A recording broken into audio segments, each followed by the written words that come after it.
ہماری جو گفتگو رہی ہے آپ نے توجہ کی ہوگی کہ ہم نے توجہ دلائی کہ واقعہ کربلا جو ہے نا یہ صرف ایک آدمی کا کھیل نہیں ہے یزید کا. ایک مشہور و معروف عالم دین کہ جن کی آپ کو خصوصیت بیان کریں, اور پہلی دفعہ جب ہمیں یاد ہے آیت اللہ العظمیٰ بہجت کے فرزند کے ساتھ ہم ظاہراً منظومہ پڑھ رہے تھے یا کیا, تو اس وقت کتاب رکھی ہوئی تھی انہی آیت اللہ کے بارے میں, تو اس میں ایک گفتگو تھی, تو گفتگو پڑھ کے ہمیں رونا سا آنے لگا تھا کہ یہ جوان اس نے کتنی قربانیاں دی.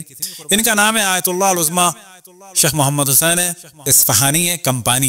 کمپانی جو ہے وہ تقریباً فرینچ سے آیا ہے, عربی میں کمپنی کا ہے, کمپانی یا کمپانی کہتے ہیں, تو وہ عربی میں آ کے کمپانی ہو گیا.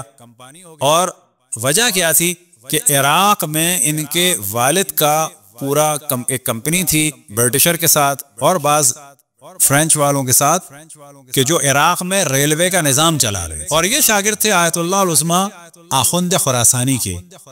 اور یہ بیان فرماتے ہیں کہ ایک دفعہ میں گیا اپنے والد سے ملنے کاظمین, اور واپسی میں نجف آنے میں مجھے دیر ہونے لگی تو میرے والد نے باقاعدہ ایک ٹرین چلوا دی, اور جب میں نجف پہنچا ہوں تو وہاں پر گاڑی کھڑی ہوئی تھی, یعنی اس قسم کا ایک طالب علم. اب یہ فرماتے ہیں کہ ظاہر مال تو بہت تھا.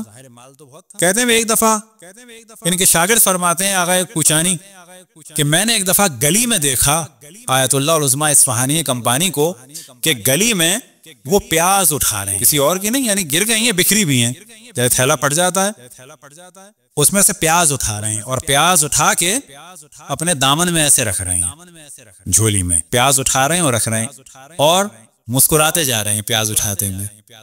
شاگرد نے ان کے دیکھا, وہ شاگرد ان کے وسیع بھی تھے, بعد میں انہوں نے دیکھا اور آ کے فوراً پیاز اٹھائی, اور ظاہر اس زمانے میں جو بھی کپڑا وغیرہ تھا جس میں بندی ہوئی تھی اب اس میں رکھ رہے تھے. وہ کہنے لگے استاد یہ تو مجھے سمجھ میں آ گیا کہ آپ کی پیاز گر گئی تھی اور آپ پیاز اٹھا رہے تھے گلی میں, لیکن میں دیکھ رہا تھا پیاز اٹھاتے میں مسکرا رہے تھے, وہ کیوں مسکرا رہے؟ کہنے لگے واقعہ یہ ہے کہ جب میں نجف میں آیا تھا تو قیمتی کپڑے پہنتا تھا, اور میری جو تسبیحاں تھیں وہ بہت قیمتی تھیں, جواہرات. اور ایک دھا میں حرم مولا علی میں تسبیح پڑھ رہا تھا زیارت سے پہلے کی, اور وہ جواہرات کی تسبیح تھی, اور تسبیح کا دھاگا ٹوٹ گیا, تسبیح کا دھاگا ٹوٹا اور جواہرات پھیل گئے.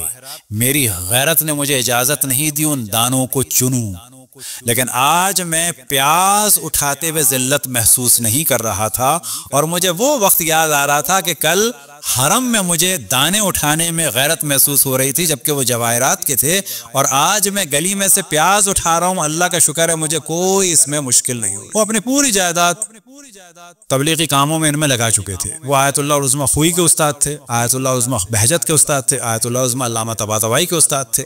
اس زمانے کے تمام مراجع کے جو بڑے مراجع ہیں سب کے استاد تھے. آیت اللہ اصفہانی ہے کمپانی. صلوات پڑھیں پر محمد والے محمد. اب یہ جو ہم نے ذکر کیا تھا کہ پتہ چلے وہ بہت عظیم ہستی تھے, بہت عظیم ہستی تھے. اس پر سارے مراجع, اس پر جتنے طالب علم ہیں اگر اصول میں آگے جاتے ہیں تو ان کے علم کے بغیر نہیں جاتے. ان کے اشعار ہیں, اس میں خصوصاً ہے حضرت علی اصغر کے لیے, اور اس میں انہوں نے وہی نظریہ پیش کیا ہے کہ جس کو ہم نے بیان کیا ہے نا, کہ ہمارا نظریہ ہے, اور انہوں نے بیان کیا ہے نا ان کا نظریہ ہے, اور ہم نے آپ کے سامنے بیان کیا. اور یہ جو ان کا نظریہ ہے یہ ان کا نہیں ہے, یہ حضرت زینب سلام اللہ علیہا کا نظریہ ہے. یہ جو ہم نے بیان کیا ہے کہ کربلا صرف یزید کا کام نہ سمجھیں, یہ پچھلا ہے, یہ حضرت زینب سلام اللہ علیہا کا ہے یہ, لیکن دقت کرنی پڑتی ہے.